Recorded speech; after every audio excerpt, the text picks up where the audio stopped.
ଆଜିର ପାଣିପାଗ ନେଇକି ଆସିଲା ଅପଡେଟ୍। କ'ଣ ରହିଛି ଆଜିର ପାଣିପାଗ? ଓଡ଼ିଶାରେ ସେପ୍ଟେମ୍ବର 21 ଯାଏଁ ବିଜୁଳି ଘଡ଼ଘଡ଼ି ସହ ପ୍ରବଳ ବର୍ଷା। ଓଡ଼ିଶାରେ ସେପ୍ଟେମ୍ବର 21 ତାରିଖ ଯାଏଁ ବିଜୁଳି ଘଡ଼ଘଡ଼ି ସହ ପ୍ରବଳ ବର୍ଷା ହେବାର ସମ୍ଭାବନା ରହିଛି। ଏନେଇ ବିଭିନ୍ନ ଜିଲ୍ଲାକୁ ୟେଲୋ ୱାର୍ଣ୍ଣିଂ ଜାରି କରିଛି ଭୁବନେଶ୍ୱର ସ୍ଥିତ ଆଞ୍ଚଳିକ ପାଣିପାଗ କେନ୍ଦ୍ର। ଆସନ୍ତା 24 ଘଣ୍ଟା ମଧ୍ୟରେ ବିଜୁଳି ଘଡ଼ଘଡ଼ି ସହ ପ୍ରବଳ ବର୍ଷା ହେବା ନେଇ ରାଜ୍ୟରେ ସମସ୍ତ ଜିଲ୍ଲାକୁ ୟେଲୋ ୱାର୍ଣ୍ଣିଂ ଜାରି ହୋଇଛି। ପ୍ରବଳ ବର୍ଷା ପାଇଁ 20ଟି ଜିଲ୍ଲାକୁ ୟେଲୋ ୱାର୍ଣ୍ଣିଂ ଜାରି କରାଯାଇଛି।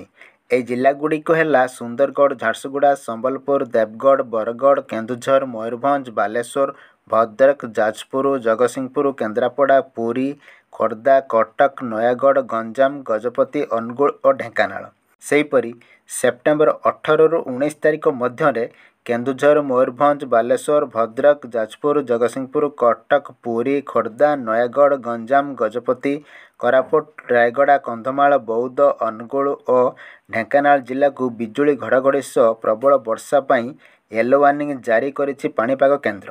ସେପ୍ଟେମ୍ବର 19ରୁ 20 ତାରିଖ ମଧ୍ୟରେ କେନ୍ଦୁଝର, ମୟୂରଭଞ୍ଜ, ବାଲେଶ୍ୱର, ଭଦ୍ରକ, ଯାଜପୁର, ଜଗତସିଂହପୁର, କେନ୍ଦ୍ରାପଡ଼ା, କଟକ, ପୁରୀ, ଖୋର୍ଦ୍ଧା, ନୟାଗଡ଼, ଗଞ୍ଜାମ ଓ ଗଜପତି ଜିଲ୍ଲାକୁ ବିଜୁଳି ଘଡ଼ଘଡ଼ି ସହ ପ୍ରବଳ ବର୍ଷା ପାଇଁ ୟେଲୋ ୱାର୍ଣ୍ଣିଂ ଜାରି ହୋଇଛି।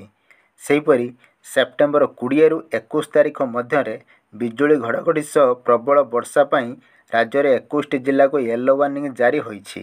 ଏହି ଜିଲ୍ଲାଗୁଡ଼ିକ ହେଲା ଝାରସୁଗୁଡ଼ା, ସୁନ୍ଦରଗଡ଼, ଦେବଗଡ଼, କେନ୍ଦୁଝର, ମୟୂରଭଞ୍ଜ, ବାଲେଶ୍ୱର, ଭଦ୍ରକ, ଯାଜପୁର, ଜଗତସିଂହପୁର, କେନ୍ଦ୍ରାପଡ଼ା, କଟକ, ପୁରୀ, ଖୋର୍ଦ୍ଧା, ନୟାଗଡ଼, ଗଞ୍ଜାମ, ଗଜପତି, ରାୟଗଡ଼ା, କୋରାପୁଟ, ମାଲକାନଗିରି, ନବରଙ୍ଗପୁର ଓ ବରଗଡ଼।